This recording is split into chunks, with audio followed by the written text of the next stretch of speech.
Welcome back, it's your boy GC back with another video on Dine and Dash channel. We are here at the Cheongdam Food Hall. This is a fairly new place and it has a lot of different types of foods up and all in one building. So most of it is going to be Asian, and we do have a breakfast spot and a taco spot. So up here you do see a little dessert spot, and then they actually have some more stuff they're going to build in the future. But so far there's a decent amount of selection, and this is actually closer to my side of town, which is on Durango and Spring Mountain, kind of away from Chinatown and all that craziness. So which is pretty cool, very convenient, good to have something on the west side of town. So the first place we go to is Hal Ga Tteok. This is like a tteokbokki spot, and they serve a lot of stuff called tteokbokki, which is like a rice cake. It's very doughy, and it's usually made in like a spicy sauce and all that. Also served with fish cake and onions, scallions and all that. Sesame with a little egg inside. You'll see, because I actually ordered that on top of a couple other things. Here we actually have the gimbap right here, which has fish cake and daikon and rice wrapped in it, almost like a sushi roll, but like mini. And then here is the fish cake soup. So this right here is what you would call more like Korean street food. Hell, even more like drinking food. Quick bites and all that stuff. Very easy to make. And the gimbap right here, man, this is probably the best I've had in Las Vegas. This is very similar to what you would get in LA. So I'm glad to see a place that makes some good gimbap. And you gotta dip this in this like sweet and tangy sauce. It's pretty good. You can eat it without the sauce, and I still think it's good. So the rice and all that, everything was made well. I loved it. This was really good.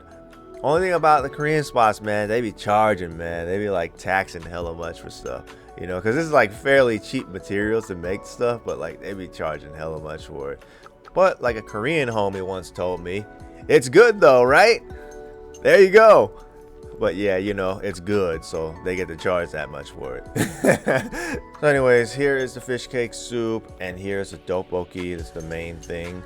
We actually got it like pretty spicy, so do mind your spice levels. We got it with the glass noodle. I didn't think it was going to come with like this like thick of a glass noodle, which is made of mung beans, so it's very chewy. But all in all, everything at this place was good. I would definitely come back. So the next spot we went to was Curry. And as you can see from the name, they obviously serve curry. Japanese curry, that is. Also, they have a lot of selection of a bunch of imported Japanese snacks. So this is very reminiscent for me just going to Japan. And you did see a lot of these type of Japanese gummies and haichus and stuff like that. But we were there for the food. So the first thing I ordered was the curry udon, which comes with some pork, and it comes with the udon and the egg in there. Now, I wasn't a big fan of this curry udon because, I don't know, being fresh from Japan, the one I had out there, the broth or the sauce wasn't as soupy. I like it more like a thicker consistency. So, but you know, you can't really just compare something from Japan from here, because you know it's always going to be different. This is a chicken karaage right here, which is basically a fried chicken. That was actually really good. Very juicy on the inside and tender. We had to come back here another time just so I could have the curry. Like this is the katsu curry combo, which actually comes with some miso soup and then cabbage salad, which is made with a sesame sauce. And then the main thing we have is the curry. So I was actually very surprised. For the price, I think it was only like $11 or $12. You get all this, and it's huge. So definitely worth the price compared to like the other spot. This, you will get your value. The curry was actually really good. I even added veggies up in there, and I think it cost like a couple dollars extra for that, but you don't have to if you don't want to. I just like having my veggies with my meal. And here is the katsu pork. As dry as it looks, it was actually pretty juicy. Now, I've done some other katsu places around, and so it's not going to be as juicy, as good as the ones that specializes it in a restaurant, but still good. Now, another thing I do love to order whenever it's available is the fried oysters. So here's the fried oysters. They didn't have it in like a tartar sauce though, but they had it in more like a katsu sauce, which is kind of like a sweet and tangy sauce, almost like a barbecue and A1 put together. So everything was definitely good and would definitely come back, especially for the price and the portions. Give it an A1 for that. Anyways, this is the brunch or breakfast place called Teddy Butter House. So I'm trying to try everything in this place. So they have a pretty good selection. They got your Benedicts, they have your sandwiches, salads, and all that. I think we decided to just get something small. I'm not a big breakfast person, so we did get the strawberry refresher right here, which is like a blended strawberry puree with like Sprite or something, and then the latte mojito, so more like a mint latte. Not too bad. Here we also have the yogurt with fruit and granola. So this has strawberries and bananas and granola in there. And here is the French toast. Surprisingly, the French toast was really good. I didn't get too much footage of me eating the French toast, but it was super fluffy, great flavors. You could definitely taste that there was love made into it, especially with the fresh fruit in there and all that. Everything they seem to have made is made with fresh ingredients. So next up, this is the tacos by Carmen and Jose. So it's a Mexican restaurant, and of course they're gonna have tacos, burritos, and carne asada fries, nachos, and all that good stuff. We decided to get the carne asada fries, and surprisingly they were huge and they were actually super good. Put some sauce on top, comes with sour cream, guac, and salsa and all that. Here we got the al pastor and I believe the carnitas. They were decent, man. I have to say, like, especially the carne asada fries. I love the texture of the fries. It was actually pretty crispy, just how I like it. Loaded with meat. So you're definitely getting mouthfuls of deliciousness. Anyways, when it came to the tacos, they only did one shell taco. So the tacos weren't too bad. I've definitely had better, but check it out. Like, one shell tacos means that it will just fall apart easier. So my thing was use 2 tacos next time, or maybe you have to ask them to put 2 tortillas in there. All right, last but not least, actually the best, is actually this place called Smile Shota. And this is actually a Japanese all-you-can-eat restaurant, mainly for sushi and nigiri and rolls and all that stuff.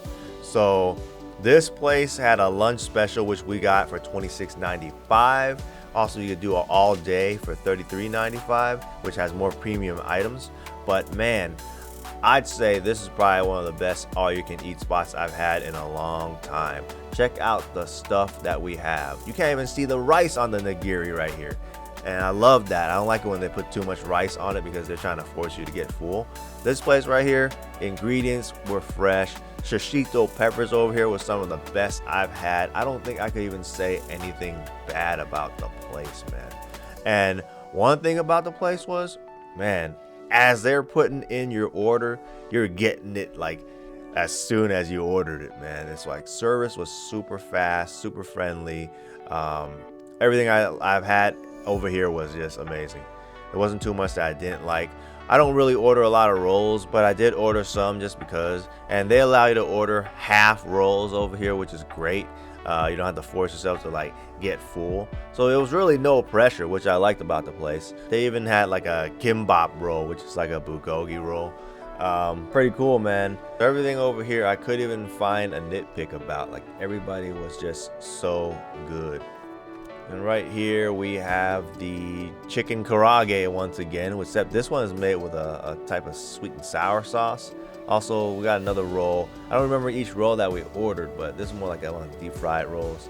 I think this one has like crab or imitation crab on the inside.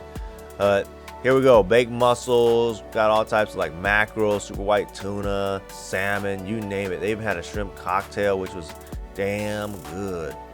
So I would definitely check this place out. Like, I definitely wouldn't come back just to try the all day special and try all the exclusive stuff that you can't get in the lunch special. Here is a really good roll that was actually recommended by one of the servers, which is called the Red Rock roll. So it kind of made it look like some of the red rocks up in Red Rock Mountain. This was actually almost similar to like a volcano roll. Anyways, over here you do get some ice cream at the end, and it's pretty cool. They give it to you in like your own small containers and stuff. So we got the coffee flavor, and then after that we're gonna get some more dessert on top of that, because dessert is important. So Ho Ho Crunch over here is the final place. This is more of your soft serve ice cream, but but they do have it where you can get toppings on there. We got the ube crunch and the regular flavored. So regular vanilla is what you can expect, just vanilla ice cream soft serve, which is still very good. The ube, you know, almost like a taro, purple yam, whatever you want to call it. Got that with mochi in there. Looks like a famous Amos cookie sitting up in there as well. That was good as well.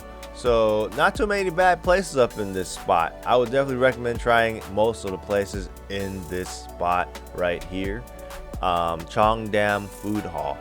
The only gripe about the place is they don't have a boba spot up inside, and there's none in around the area. So that would be the next thing that they should do, because you know us Asians and boba, we love that shit. But all in all, everything was pretty good. I do recommend you guys coming to check the place out. So there you have it. This is your boy GC from the Dine and Dash channel. Hope you guys enjoyed this quick video, and check out the place if you're in town.